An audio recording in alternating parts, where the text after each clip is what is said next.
You want to start off and do that little ditty?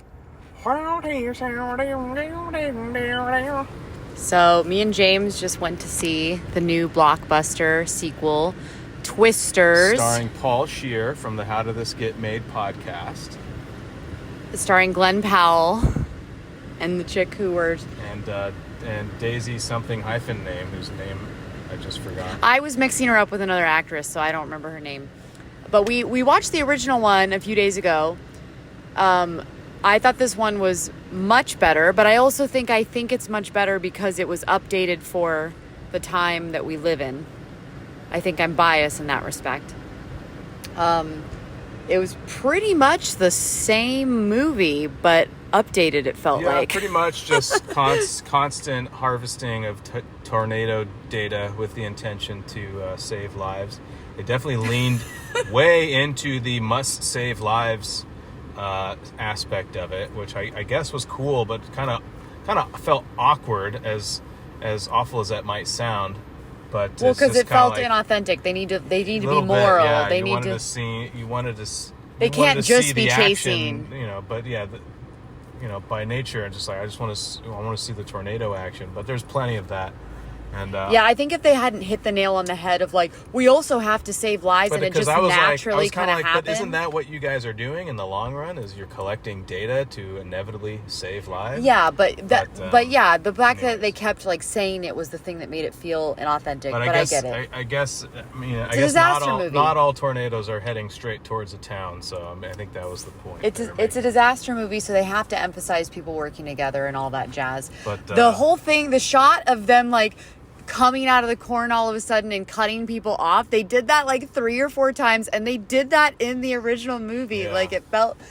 So this has been called the spiritual successor because it's not a sequel to the first movie, which is smart, I think. But because most people haven't seen the moments first movie. and what happens is very reminiscent of the first movie. It's still in the same world of it, because I thought that the chick's mom... they have Dorothy, they have the data collecting flying little robots and stuff. Well, then that's my question then, is if she's not related to the mom, that's if she's not related to Helen They don't Hunt, acknowledge... then why did I Dorothy... think the existence of Dorothy acknowledges that, yes, this is in the same universe as the first Twister movie, which I think was expected, but they never acknowledge Helen Hunt's character, and she was the one who created the technology. Maybe the mom of this maybe chick... it's been so long now, it's just common, and they don't really need to sit there and give you the history of where these devices came from, which I think is fine. Obviously the CGI and stuff was majorly updated. I thought there was going to be little joke homages to the first thing. I thought that we might get some cameos by some of those, character actors from the first one. We didn't. Yeah. I thought there might even be a cow floating through at some point. We didn't get any of that. No. I thought they dealt better with, or at least in the direction of the people's acting, of not just the excitement of the tornado, but also dealing with, we just survived a tornado and we're all freaking terrified and emotional because we just survived this catastrophic... Opening scene was pretty spectacular. That might have been the best tension building I've seen in a long time, and they did it really well. And using a monster, if you will, that you don't even see. It was, and maybe almost like Lost. Well, it's probably more of a testament to what Jaws created. Jaws was probably the first horror film that kind of created a creature that you don't ever really see. And that opening scene of Twisters here was very much like that. They don't really show you the tornado at all. You just know it's there, but you can't see it. It's really, really spectacular. Yeah. That was probably the best. It pretty much is the same exact structure of the first one. It opens with this, it's on the lead character of the, her, and she's dealing with a tragedy in pursuing her tornado studies and trying to help people. And then that's the thing. She has to overcome that trauma and that fear in order to be successful at the end of this film, which is the best storytelling. Sure. When that happens. But... So obviously it's a blockbuster. But Glenn Powell's an amazing actor. I thought it was decent. I was entertained the whole time. I loved the different, like, kind of spectacle tropes and stereotypes of the different characters and the different crew and stuff like that. I liked them addressing that, you know, they were being funded, the fancy douchebags were being funded by, you know, people that were taking advantage of people who just, you know, experienced a tragedy. But yeah, so you're not going to get, like, I thought it was engaging and entertaining the whole way through. Decent movie. The only thing that I'm really, really incomplete with is that they didn't freaking kiss. They built all this sexual tension, the whole thing.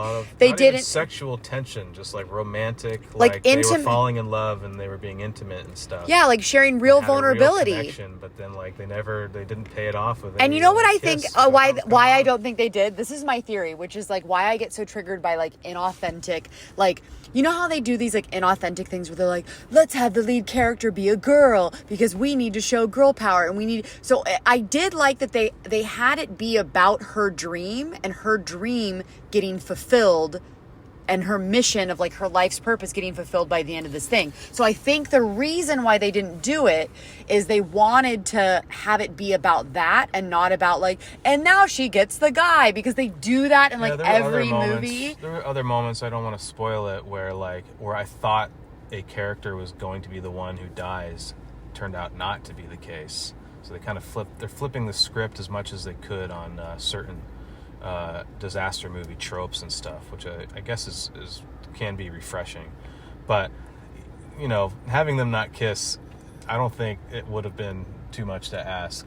I know, that's my point. That's what I think is so stupid. It felt like it would have been like authentic to those characters anyway. So yeah, like that's what felt so stupid, is like they showed them like, you know, in the pictures in the credits, like joining the team and all of that stuff. Yeah. And it's like, I get it. You want it to be about her dream and not like, now I got the guy. I thought you were going to say maybe that's just what they lean into, because this movie's probably going to be really successful, and I bet you they make another one and just kind of lean more into their relationship, perhaps.